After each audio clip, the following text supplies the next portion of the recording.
I'm Madison Kasper. And I'm Alvarado. Welcome back, Sharks.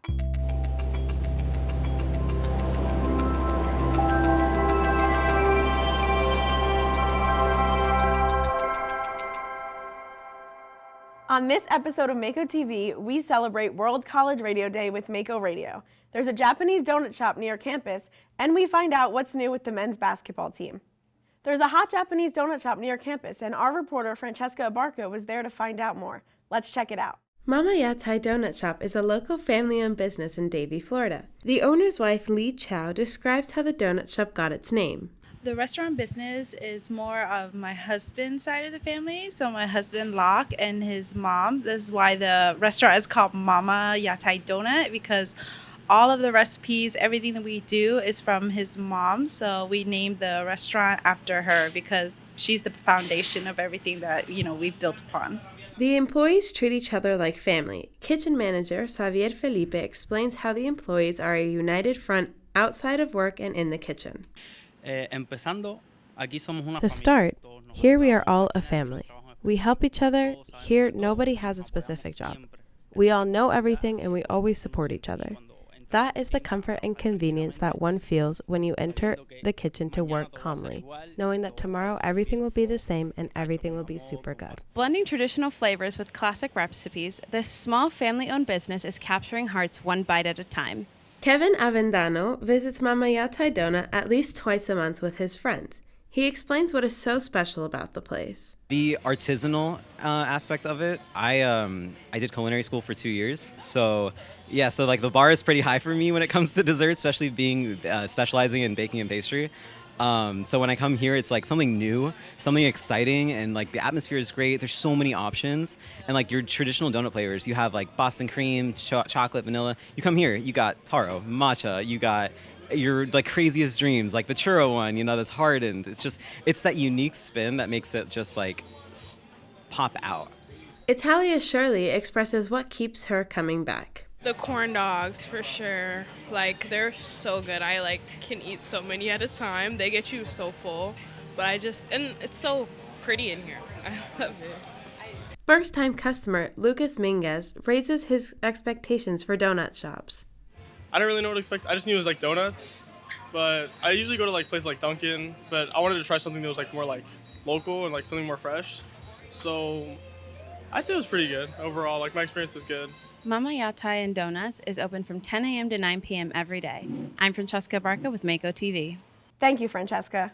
Next, I have joining me today Graduate Assistant for Campus Engagement, Ritchy Laguerre. Welcome, Ritchy. Thank you for having me. Thank you for coming. What events does Campus Life have planned for the students this semester? That's a very good question. We do have a lot of events planned for the students this semester. We just finished Sharkapalooza and Waterworks, which we have reached our most students to go to these events. And now we're focused on homecoming that is coming up from November 10th to the 17th. Awesome. Now, what events do you have planned for that week? We have a lot of events planned for that week. Starting on that Sunday, we have our One Spectacular Night fireworks show. On that Monday, we have a Bleed Blue Shark pep rally, which is for the students to come and basically show their school spirit. On the Tuesday, we have our 33rd annual Anything That Floats raft race. On Wednesday, we have our our Fraternity and Sorority Life stroll off. That will be happening on that Wednesday. On Thursday, if you enjoy free food, we have the Shark Bites International Food Fest that will be happening.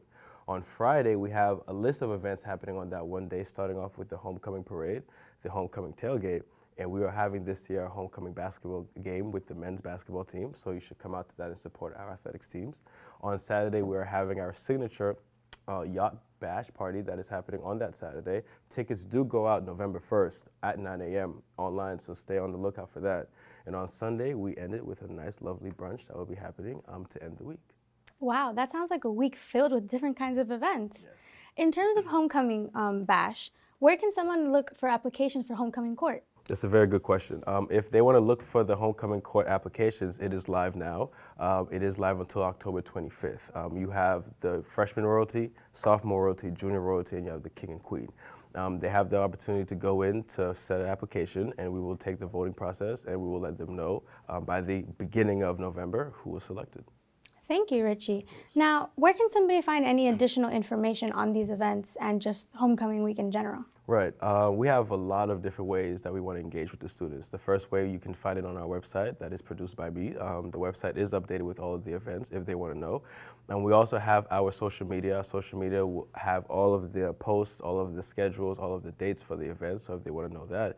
And on top of that, they can also go on Shark Hub where the list of events are there also. Wow, thank you so much, Ritchy. Thank you for having me. Up next for our health update, our general manager and my co-anchor, Madison Kasper, sits down with Dr. Artie Raja to discuss COVID-19 updates. Let's take a look. Welcome to the Health Update. I'm Madison Kasper. With me is Dr. Artie Raja, Mako Media's Science and Health Advisor. Welcome, Dr. Raja. Thank you, Madison.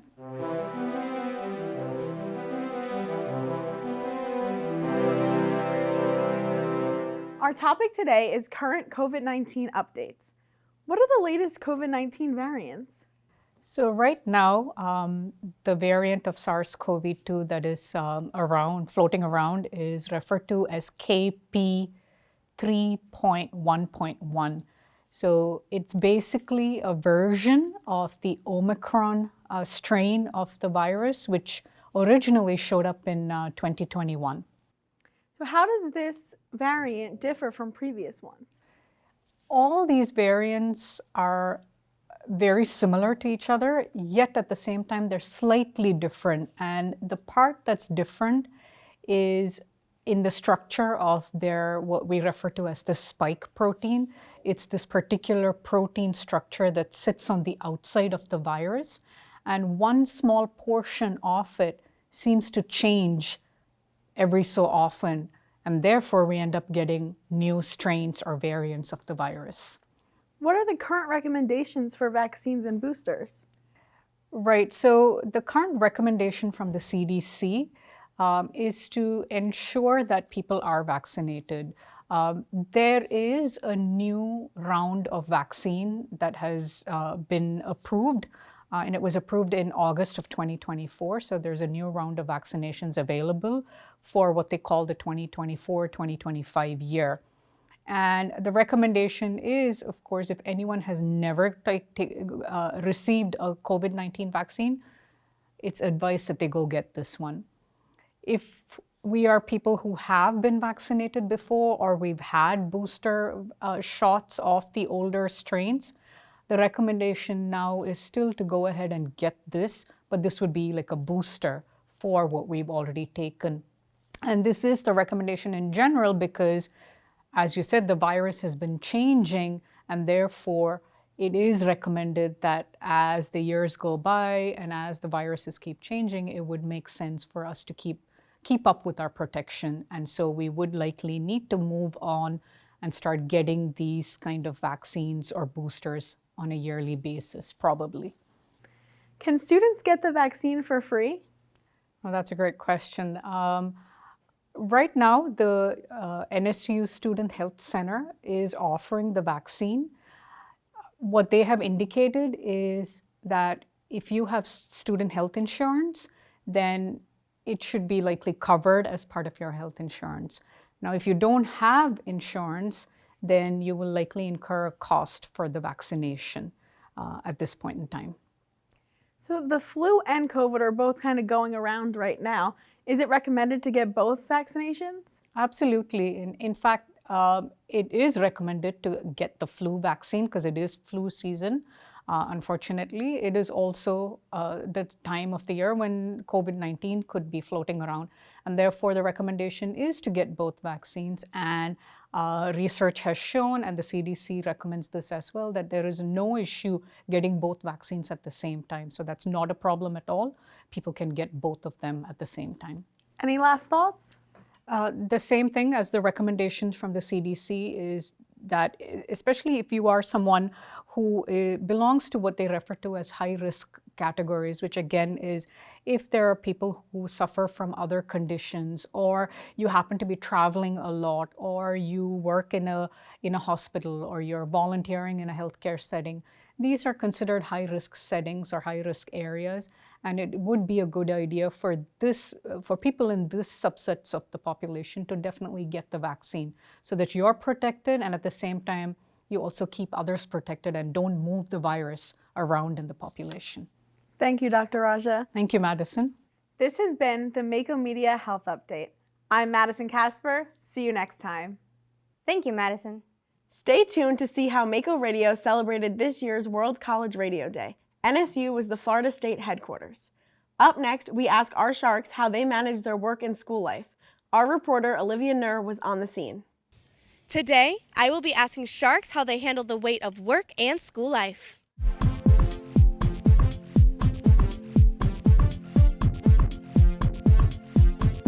Are you currently employed? Yes, I am. I currently work as a PCA, or patient care aide, also a CNA at Broward Health Medical Center. How do you balance your school and work life? So technically right now I only work 1 day a week, but it's night shift. I work 7 p.m. to 7 a.m. either Friday night or Saturday night, and it's a full 12-hour shift. No sleep at all, but that's okay because I try to balance. I try to get all my work done beforehand so that I can just go to work and focus on what I have to do. And I come back, I take a nap, and I still have the rest of my weekend to do everything. The best way to balance is honestly using a planner. I make sure I plan out all my due dates, all my assignments, all my work shifts, and I also make sure I'm having fun and I'm taking care of myself. So sleeping well, eating well, socializing, going to NSU events. It's really just looking at my month or my week and planning it out that helps me balance both work and studying at NSU. Well, actually, this job specifically went around our college schedules, so I have more of my classes more in the morning, and I will be doing the classes within the afternoon, evening time, and then I don't have practice until night. So it kind of all just flows together within my schedule. I am an intern at Mawson Associates. It's a solar and construction company where I do data entry and marketing projects for them. How do you plan on balancing your school and work life? It's definitely very tricky between I am CEO of a student business here, Sabroso Bakery, as well as all my schoolwork. I am president of a club, and then my job as well. It definitely gets very tricky, but I'm very big on time management. So I have several calendars that are all color-coded, top to bottom, so that definitely helps as well, and communication with everybody that I'm involved with as well. So I've actually been able to really bless myself the rest of the semester and only have one course. So it's pretty easy because I have a lot of extra time from only doing one course to work on the business and then work itself. Are you currently employed? No, I am not. All right. Why didn't you decide to get a job this semester? Well, I'm trying to build my own business right now, so I wanted to make sure I put enough time into that as opposed to working a 4 to 8 hour shift at another job. And I'm also looking for a job that's going to teach me the necessary skills to succeed in entrepreneurship and who's also going to give me the network and the connections that I need in order to create a successful business, because I really want most of my time to be spent on school and my business, because that's what's going to carry me for the rest of my life. Each Shark has their own strategy for balancing work and school life. I'm Olivia Nur with Mako TV. You know, Mia, it was interesting to hear from other students on how they manage school and work. I agree, Madison. Hearing the students talk about how they manage work and school with time management and just great planning, it was really interesting to hear. A new art exhibition of Manuel Pierre-Louis is taking place in Gallery 217. Our reporter Carrie Corson has the story.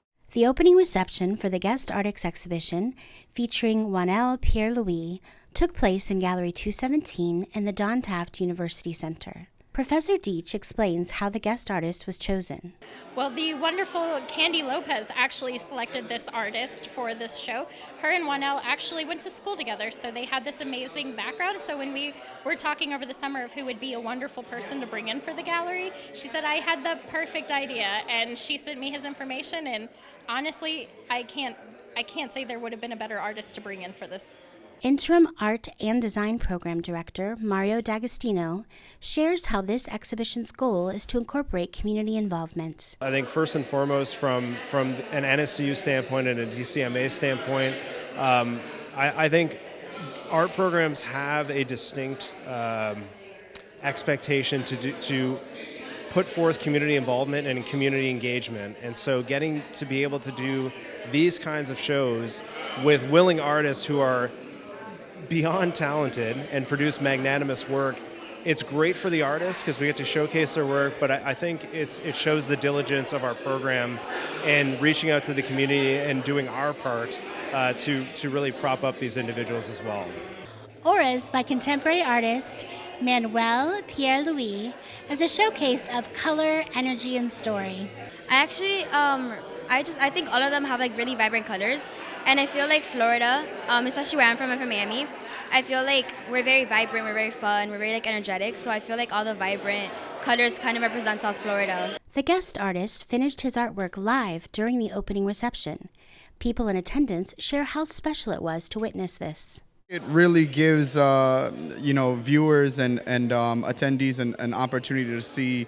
It's kind of intimate, right? You never get the opportunity to see an artist in their own element. So he's allowing us an opportunity to see kind of how he creates in his own privacy. So I really love the vulnerability and the intimacy of it, and it's to see him doing it live is absolutely amazing. I mean, it's incredible. I minor in studio art, so I'm an artist and I understand like kind of how his process is, but it's really crazy to see someone do something this large of a scale in person. Even when we were putting the gallery together, he was working on this, and it was crazy to see how it was developing. I think it's a really good way to like attract attention to his artwork and the work that he puts into everything. Juanel Pierre-Louis expresses why he uses bold colors melted with abstract images in his work. The pieces that I do with the abstraction and portraiture, it actually deals with a lot of fragment situations that happen within ourselves more than what's happening around each other. I think the energy that comes with that person, I talk to that person, actually shows me a little bit more of like an onion. So when they talk to me, they start peeling off their layers, and their layers start to become more fragments into my actual, time of knowing them and knowing my actual, flow of things. So I utilize that within my works. The show is free, open to the public, and runs until November 7th. I'm Carrie Corson with Mako TV. Thank you, Carrie. Joining me, I have feature writer for The Current, Francesca Abarca, to talk about the latest news for arts here at NSU. Welcome, Francesca. Hi, Madison. I'm happy to be here. What's going on with arts here at NSU? Tonight, Shark Talent will be hosting its annual art gallery at 6 p.m. and talent showcase at 7 p.m. in the Performing Art Theater on the first floor of the Don Taft University Center. Stage 2 presents Reality Fly, a 24-hour theater production on October 26th at 7:30 in the Performance Theater. On November 9th, at 9:30 a.m. to 10:30 a.m., NSU Art Museum Fort Lauderdale will host its Sensory Saturday event, a sensory-friendly program free for children on the autism spectrum ages 6 to 17 and their families. Gallery 217 will be hosting its 11th Faculty Art Exhibition on November 14th from 5 p.m. to 7 p.m. The exhibition runs from November 14th until January 31st.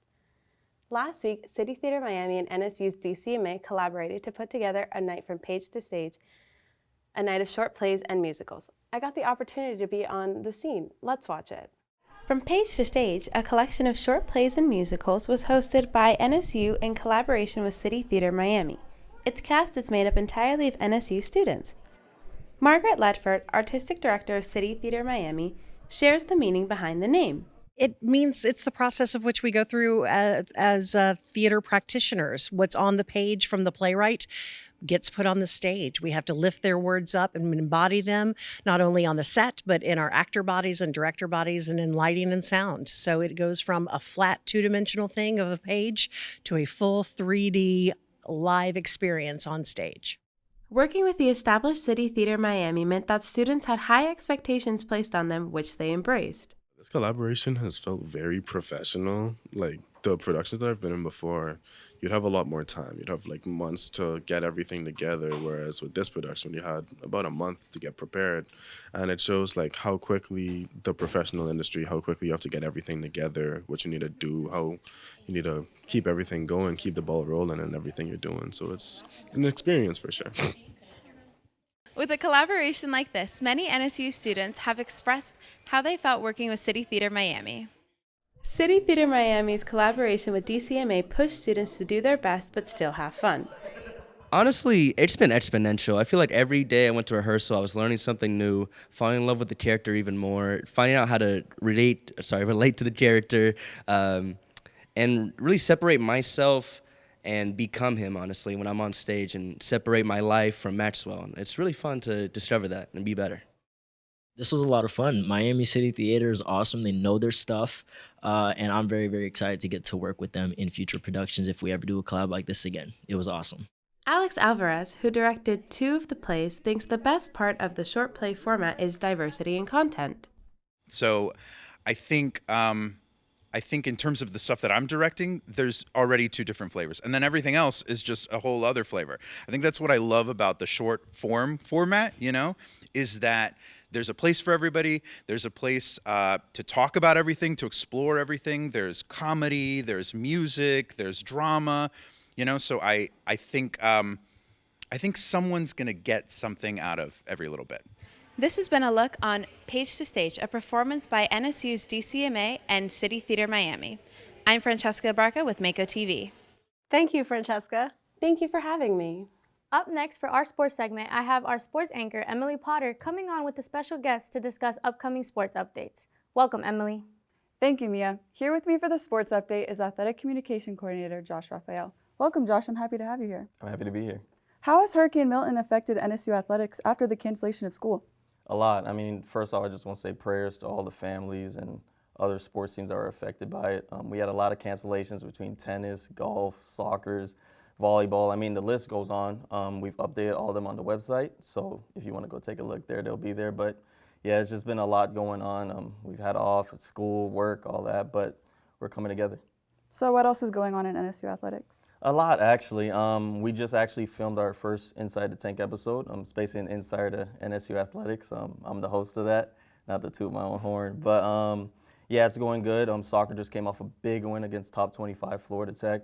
Volleyball plays Friday and Saturday, and yeah, that's the news we have for right now. Awesome. Thank you for being here, Josh. Thank you for having me. The return of 2 former NSU men's basketball players has NSU fans excited for the upcoming season.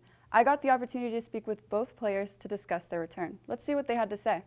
NSU's men's basketball team is preparing for a new season with the return of former player RJ Sunahara as a new assistant coach and player Dallas Graziani as point guard. The last time these 2 were a part of the team was when NSU men's basketball won the Division II National Championship for the 2022-2023 season. RJ explains how he got the opportunity to come back and coach. Coach Crutch and Coach Nick kind of came up to me and approached me about taking the position after Mike Chalice left, and I was thankful enough that they were thinking of me, so it was a no-brainer for me. RJ and Dallas share what they are looking forward to this season. I love the guys here. A lot of new faces that I haven't played with before, but the guys that Coach Crutch recruits are always good guys, and they're just fun to be around. The atmosphere here in practice and in the games, it's a great feeling. And like I said before, being home is awesome, having everybody at the games and everything like that. Trying to get these guys to experience what I got to experience, and trying to just work as hard as possible to do that. There are only 4 players left from that national championship team playing at NSU this season. One of them being Alex Mangold, who has been impacted by the return of his teammates. Like both RJ and Dallas have both been to that stage before, so I think just being there and having that maturity of knowing what it takes to win will really get this team back to that stage of the national championship game. And I think they will help a lot, like RJ as a coach, just motivating us, and Dallas just as a player, leading the team as a point guard, a great point guard that he is. Head coach Jim Crutchfield speaks on his expectations for this season with the return of RJ and Dallas. I want these guys to play really hard. I want them to play as hard as they possibly can. I want them to learn how to play together. If they learn how to play hard and learn how to play together, all the other things we kind of look for, which is usually wins, that'll take care of itself. NSU men's basketball plays their first home game November 15th at 7 p.m. I'm Emily Potter with Mako TV. Thank you, Emily, and thank you, Josh. To close off our show, Mako Radio celebrated World College Radio Day this past week with a full day of planned events, performances, and interviews. My co-anchor, Mia Alvarado, was there on the scene. Let's have a look. World College Radio Day is the biggest global event for college radio, and this year, NSU's very own Mako Radio was selected to represent the state of Florida. We are here celebrating college radio. Alex Hernandez, station manager of Mako Radio, hopes to amplify the diverse voices who are a part of college radio in and around NSU. College Radio Day is an international event that's celebrated usually in October. Today it's October 4th, and it basically celebrates the unity and the diverse people that are in college radio. This year we were selected as Florida State headquarters, so we're representing the state of Florida, over 150 stations, and there's actually 62 countries participating in college radio. We've been given this incredible opportunity to represent Florida, and what better way to represent Florida with everybody here and involved. The event was kicked off at noon with the help of NSU's provost, Dr. Ronald Shinai. And that's what the college part of college radio is. There is an educational mission. I don't know about you, but life's too short listening to bad songs. And college radio is that place where you can hear good music, especially here at 88.5 Mako Radio. You know, it's kind of funny when I think about talking about music. You know the expression, writing about music is the same as dancing about architecture. It's a funny way because it's always something different. But what's not different is the idea is that you don't just play to your listeners, you listen to your listeners to what to play. And as long as we continue to do that, and given the diversity of the NSU community, we're always going to be slightly ahead of the curve in terms of being listened maybe to what's next. And I don't know about you, but I love telling everybody else what they should be listening to. And our radio station do the same thing. Tell us what we should be listening to.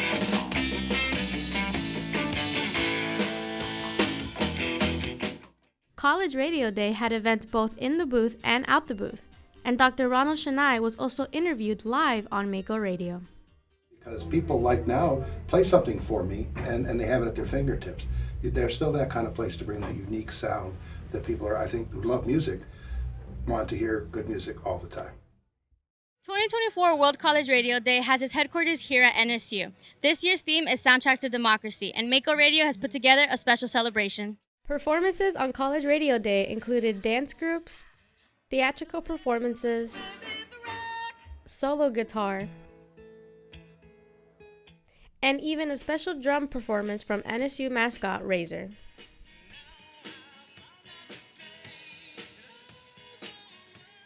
When asked what he thought about College Radio Day, Razor had this to say. Of course, thank you so much. All right, that's all I have for you today. I don't know what I'm getting into here, and I think that's... Assistant Director of Mako Media Network, Mike Lynn, thinks College Radio Day will leave a big impression on the NSU student body. I think that after this event, NSU students will have a greater appreciation and a better understanding of what college radio actually is, the kind of music we play, the role that Mako Radio has in the community. I think it's going to bring everything together, and it's going to show how versatile Mako Media Network really is. Now, let's hear from our reporter Jonathan Paul asking students how they feel about College Radio Day. From 4 to 7, students came out to participate in the activities and watch live performances. Through all these festivities, some shared their highlights. Right now I'm looking forward just to network, having a good time. The music is amazing. Someone's playing fast cars on the guitar. That hypes me up, and it hypes my friend up too. We both love country music, and we're just here for the good vibes and have a good time. I don't know, just hearing about the free food and just like the free stuff that they give away and just like all the effort that's put into it, honestly, it's like such a big event. And I mean, there's only so often that like your school gets selected, and just like the music is just like a vibe, honestly. Yeah, the performances, from what I've seen so far, like they're pretty top notch. So I hope the greatness continues. We're so proud of Mako Radio. Dr. Shanti Bruce is the chair of NSU's Department of Communication, Media, and the Arts. She hopes this event will mean great things for Mako Radio in the future. Well, I hope that the enthusiasm, the energy just keeps building, and that Mako Radio stays strong and gets even stronger in the future. I feel like this is an opportunity for NSU to be recognized for excellence in media, excellence in radio and communications and broadcast and journalism. NSU is known for their fantastic science programs and for the medical schools, but we should also be known for radio. This has been College Radio Day here at NSU. I'm Alvarado with Mako TV. How was it reporting on an event like this? Well, Madison, Mako Radio had a lot planned for World College Radio Day. It was really interesting to see how much staff and students came out to support Mako Radio and just the event as a whole. It was really memorable for me. That is all for this episode of Mako TV. You can catch our solo release videos on our YouTube channel at Mako Television. You can also follow us on Instagram at NSU_Mako TV. Thank you for watching. See you next time. Go Sharks!